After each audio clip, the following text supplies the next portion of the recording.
There is a special kind of exhaustion that comes not from effort, but from resistance. It is the deep, bone-weary fatigue of rowing a boat with all your might against a powerful, invisible current. The ancient Taoist philosophers had a name for the wisdom of understanding this current. They called it Wu Wei. It is the quiet ache of inauthenticity. On the surface, you are doing everything you're supposed to do. You are in the great race of life, rowing hard, keeping pace, playing the part you were assigned. But beneath the surface, there's a deep and growing friction, a sense that you are fighting the very grain of your own being. Every stroke of the oars requires a monumental effort. Success feels hollow, and the brief moments of rest are filled with a quiet dread for the next round of striving. You look at others who seem to row with ease, and you blame yourself for not having enough strength, enough discipline, enough will. But what if the exhaustion you feel is not a sign of your weakness, but of your misdirected strength? What if this deep, internal friction is not a flaw, but a compass, a signal from your soul that you are rowing in the wrong direction? This is not a journey about learning how to row harder or more efficiently. It is a journey about the radical and terrifying art of dropping the oars. We are going to explore the wisdom of Wu Wei, a path to power that looks like surrender and a way to finally arrive, not by fighting the river, but by becoming one with it. This exhaustion is the signature of a culture that glorifies the rower. We are taught from a young age that life is a race, and the one who rows the hardest, who endures the most pain, who overcomes the greatest resistance, wins. We celebrate the struggle, the hustle, the grind. The idea of effortless action sounds like a lazy fantasy or a foolish indulgence. We have been conditioned to believe that if it doesn't feel hard, we're not trying hard enough. This creates the great loop. The central paradox we must now untangle. We believe our success and worth are measured by the intensity of our rowing.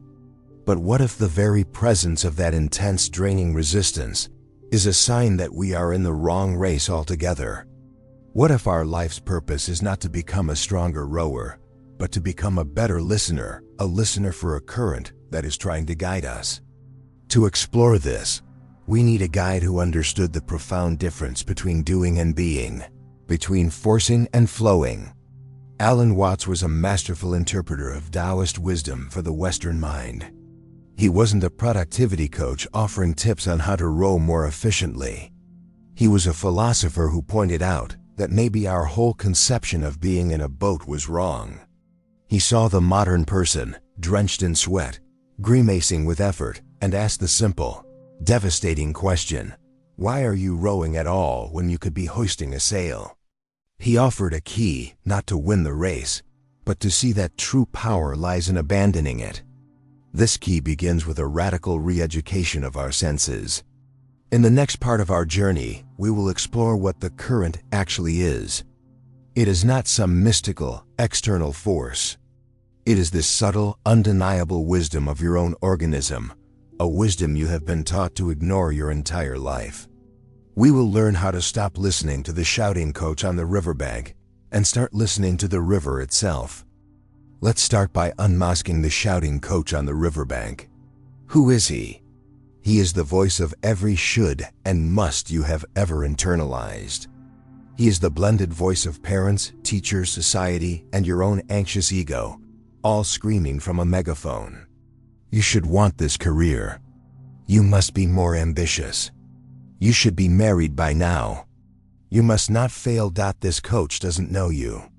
He doesn't know your boat, your strengths, or the unique qualities of your section of the river. He only has one race plan, and he screams it at every rower, regardless of their nature.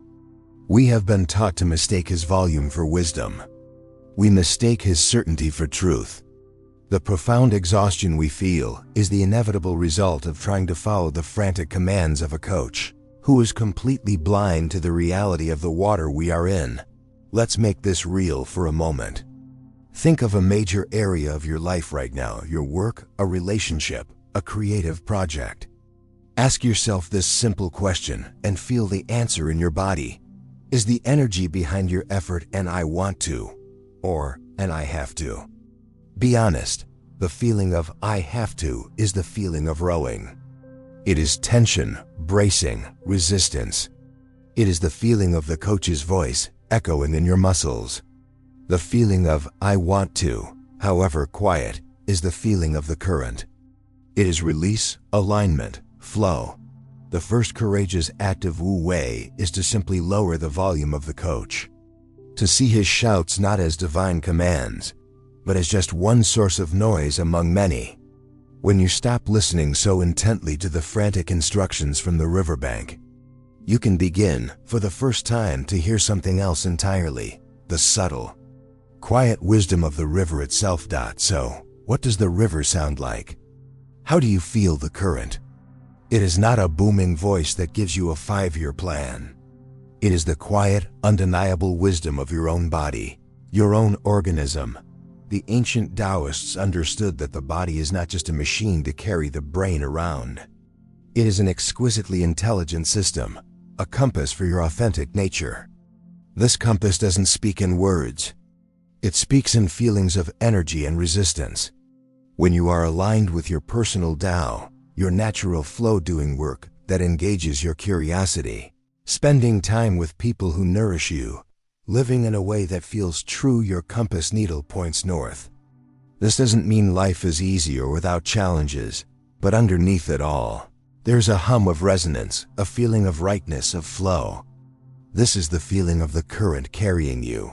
When you are fighting your nature, forcing the job that drains your soul, pretending to be someone you're not, the needle points south. This is the friction. This is the exhaustion. It is the feeling of rowing against the current. It is a persistent, low-grade sense of dread, of contraction, of wrongness. Your body is screaming, no, but the coach on the riverbank is screaming, row harder. And we have been taught to always listen to the coach. But the coach in our heads, our rational, planning mind screams in protest. This is insane. You can't trust feelings. Feelings are fickle and irrational. You need a plan, a strategy. This is the great fear that keeps us chained to the oars. We have been taught to trust the map drawn by the coach over the living compass of our own being. But the great paradox of Wu Wei is this: the most intelligent, effective, and sustainable way to live is to surrender to this deeper, organismic intelligence. To do this, we must learn the art of not doing. Wu Wei is often translated as non-action, but this is misleading. It doesn't mean passivity or laziness. A better translation is effortless action or non-forceful doing. It is the art of acting in harmony with the natural unfolding of things. Rather than trying to bend the universe to your will, think of the difference between the exhausted rower and a master gardener. The rower represents the brute force approach. He tries to produce a result, winning the race by overpowering reality. The gardener embodies Wu Wei. A wise gardener doesn't stand in her garden and pull on the sprouts to make them grow faster. That would be absurd and destructive. Her action is far more subtle and intelligent. She studies the nature of the plants, the quality of the soil, the patterns of the sun. She doesn't force growth. She cultivates the conditions for growth to happen naturally. She removes the weeds, the obligations, and beliefs that are choking your energy. She ensures the soil is nourished with rest and play. Then, she trusts the process.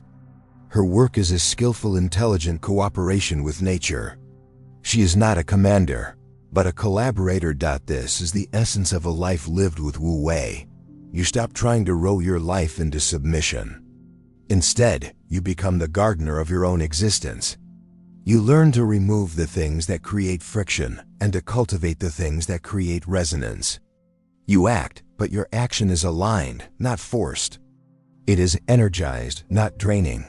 This requires an act of supreme courage, the willingness to stop rowing, to drop the oars, even for a moment, and just feel the current. But how do we do that in a world that never stops screaming at us to row harder? In our final section, we will explore the simple, practical, and radical first step, the art of dropping the oars and learning for the first time how to simply float. We have journeyed from the exhausted rower to the wise gardener. We have seen that our true power lies not in force, but in flow. The final, most important question remains: how, in a world that constantly screams, row, do we find the courage to drop the oars? You do it not with a grand final act of rebellion, but with a series of small, quiet acts of desertion. The art of dropping the oars is the practice of intentional, unapologetic stillness. It is the creation of deliberate pauses in the relentless momentum of your life. Our days are built around rowing. We finish one task and immediately grab the oars for the next. We are always striving, always pushing, always moving toward a goal. In all this frantic activity, the subtle feeling of the current is completely drowned out by the splashing of our own oars and the shouting of the coach. The only way to feel the current is to stop rowing. This is the practice. It is to introduce moments of sacred uselessness into your day. A 5-minute pause between meetings where you don't check your phone. A walk where you don't listen to a podcast. A moment in your car after you've parked, before you get out, where you just sit and breathe. In these moments of non-doing, you are not trying to find the current. You are simply creating the silence in which the current, which is always there, can finally be felt. The portable wisdom is this: you cannot hear the river's wisdom while you are still shouting instructions at it. Redefine productivity. The most effective work you can do is to periodically stop working, to recalibrate your compass. So schedule a 5-minute meeting with no one about nothing. Your only agenda is to drop the oars. Don't try to meditate, solve a problem, or plan your next move. Just sit. Just be. Feel the exhaustion. Feel the energy. Feel the quiet hum of your own being. This is not a waste of time. This is the work. This simple practice changes your entire relationship with life. You start making decisions based not just on the coach's pro and con list, but on a deeper felt sense of alignment. Courage is redefined. It is no longer the courage to endure a miserable path. It is the courage to be still, to trust, and to let go of a race that is not yours, even before you know where the current will take you. You begin to trust that you don't have to figure everything out. You just have to stay in conversation with the river. So the final invitation is not to quit your job or abandon your life tomorrow. It is something much smaller and far more profound. It is the invitation to simply pause. As you move through the rest of your day, can you find just one moment to consciously drop the oars? To stop, take a breath, and listen? To ask not, what should I do next? But rather, what does the current feel like right now? What if the energized, authentic life you've been rowing so hard to find isn't at some distant finish line, but has been waiting for you all along? In the quiet moment, you finally give yourself permission to float.